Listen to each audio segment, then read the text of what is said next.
ஏன் நம்பர் தெரியுற ஜோஸ் யாருப்பா? அந்த போஸ்ட்மேன் வர்கீஸோட பையனா ஜோஸ்? போனை கட் பண்ணாலும் I will keep doing this. Balu மாமா, சித்தப்பா, பக்கத்து ஊர்ல இருந்து வந்த சித்தி, வேலைக்காரி, ஜானகி ஆண்டி, லலிதா அக்கா, இப்படி நான் யார் நம்பர்ல இருந்து வேணாலும் கூப்பிட்டுக்கிட்டே இருப்பேன். That minds. அதனால போன் எல்லாம் கட் பண்ணல.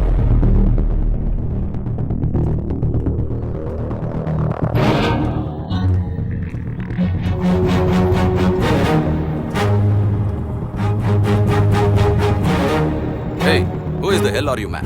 உங்களுக்கு என்ன வேணும்? யார் நீங்க? எனக்கு எதுவும் வேணாம் சார். உங்களுக்கு தான் எல்லாம் இருக்கு. You have everything. Top job, money, smart and beautiful daughter. Arya குட்டிக்கு அவ போட்டிருக்கிற ஆரஞ்சு பவுடர் ரொம்ப மேட்சா இருக்கு.